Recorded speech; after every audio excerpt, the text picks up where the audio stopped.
What's up, everybody? Making another video here down by the beach. We are in a cold spell here in the city. I think that the temperature is like 5 degrees or something. Come on, Peanut. She's having a hard time. Her feet are getting cold, poor baby.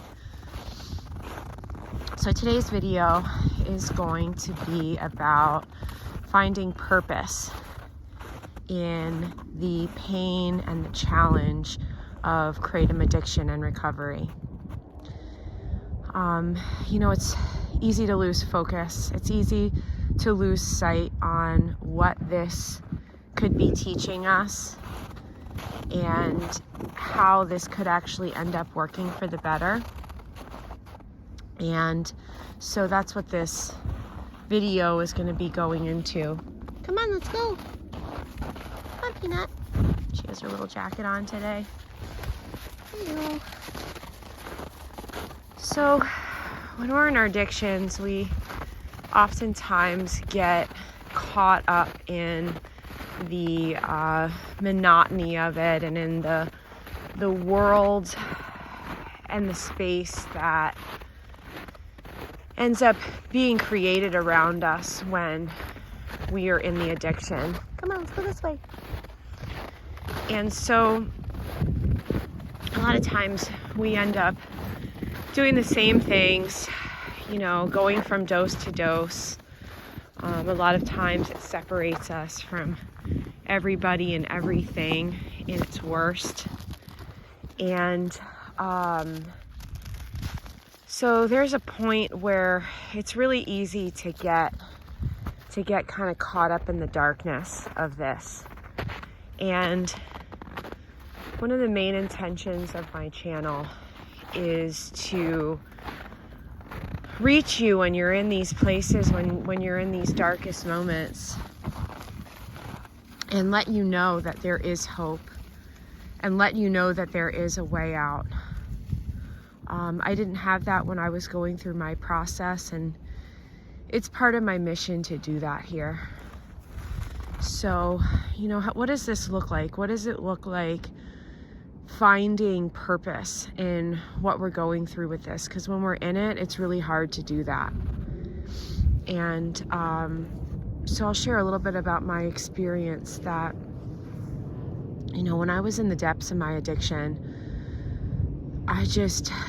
I couldn't see any way out, and I couldn't see how it was ever going to get better.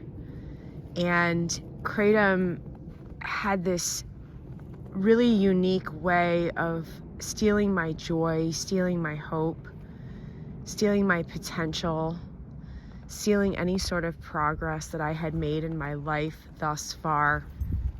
And I ended up just finding myself in this place where I wasn't functioning. And in my darkest moments, I was not able to really leave the house or interact with anybody. Come on, let's go. Come on, Peanut. Peanut, come on, let's go. And so this led me into, deciding that it was not sustainable to stay on kratom. And I dragged my feet a lot in the process of preparing to quit and then actually quitting. But then I finally did it, and it took me about a year to taper off of kratom.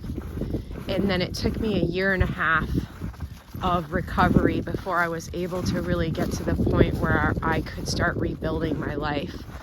So I had a lot of time on my hands. I wasn't working. I couldn't work, you guys. My health was completely shot after my addiction. And not only did I need to rebuild my life and my relationships, but I needed to rebuild my body and my mind and my health. And this took a long time for me. But what I started to realize as I was going through this was that it was teaching me. Come here, Peanut. Come here. You gotta go on your leash. This doggy's coming back over here. You gotta go on your leash now. Sorry, you gotta put her on her leash real quick. Usually we're down here by ourselves, but it's a little earlier. You can see it's dusk. Hang on, I'm gonna have to, sorry for the camera angle. Oh, there we go. Okay, Peanut. So I started realizing slowly but surely, not necessarily in the moment. Okay, now those doggies left, so now you can be free again. Come here. Not necessarily in the moment, but as things started to like play out, I was realizing that what I was going through, the struggles that I was going through, the pain that I was going through, that I didn't think that I could survive it. I didn't think that I could live through it, but as I continued day by day, moment by moment, because sometimes that's what it took, was just holding on moment by moment. But what I started to realize was that, like, as the moments passed and as the days passed, that I was becoming stronger. And, you know, when we're in our addictions, like, like I said, it robs all of these things from us. And that's one of the things that it definitely robs, is like, you know, our strength as a person. And so as the days and the months, and then it ended up being a year and a half before I actually made it out of the post-acute withdrawal stuff. So all of that went by, and then I got into that rebuilding and reclaiming phase of my recovery process. Like, I was able to look back and see that, like, wow, this has truly refined me. This has truly made me a better person.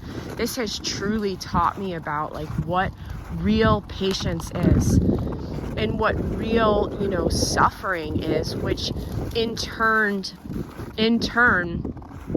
deepened my ability for compassion and empathy for others. It also humbled me on this deep level that I had not been humbled before. And so all of these things, like, taught me so much.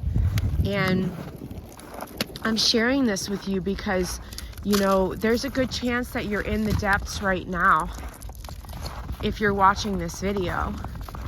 And I want to let you know right now in this very moment that there's a purpose for this. And sure, it sucks. Sure, it hurts. Sure, it's scary. Sure, it's lonely. But this is actually working on you and changing you and teaching you. I've said it before to people that sickness and pain can be our greatest teachers. Because, you know, when we're feeling fine, it's easy to just ignore a lot of these, like, this deep work that can be done on ourselves, and these deep lessons that need to be learned, like patience and humility and long suffering. And, you know, like, that stuff, when life is going good, it's easy. It's easy to just ignore all of that. And so when we go through this experience of becoming addicted to kratom, and we go through this experience of getting off of it and all that entails, this is a great teacher for us, just like sickness and pain is. You know, a lot of us are super busy in our lives, and then our addictions, like, completely take the wind out of our sails. And it forces us to be still and to be quiet. And for a lot of us, we haven't done that our whole lives. And so in that, we also learn a lot of lessons. So there's purpose to this pain. There's purpose to this, this challenge of this addiction and this recovery process.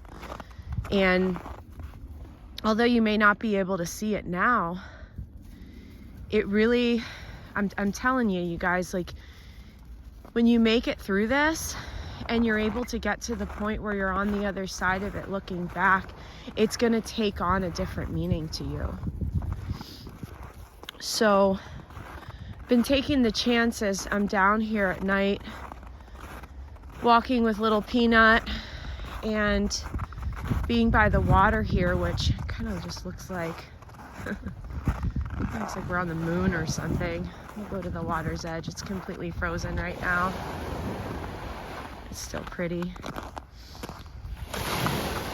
You know, when we're down here at the water's edge and just contemplating with each other and thinking about these hard things, and you know, sometimes we're thinking about positive things, like the last video that we made when we were talking about our dreams.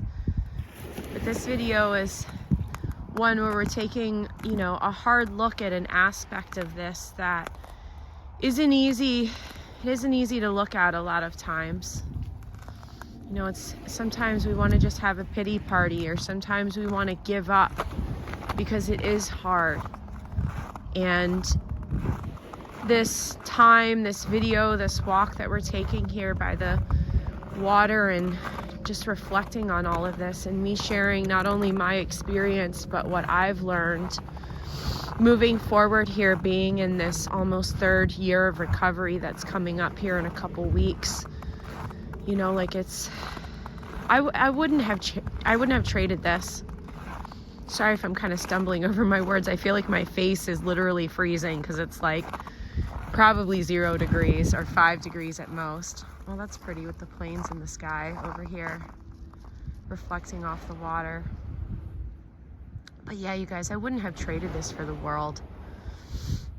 Sometimes I would say in my pain and sadness, like, I wish I would have never even tried kratom. I wish I would have never even got myself into this. Where's the moon? There's the moon. And now I'm to the point where I wouldn't trade it. I wouldn't trade it at all. I'm trying to get the moon and the water, but it's not working. Oh well. I wouldn't trade it for anything, because in the end, it taught me so much. And in the end, it made me a better person, 100%. So, I love you guys. I think about you every single day.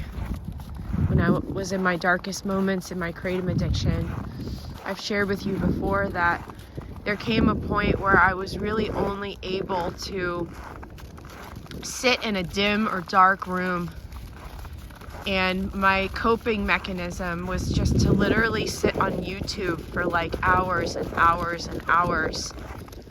And it became a source of distraction, and it became a source of comfort for me, because I was alone during my addiction and my recovery process most of the time.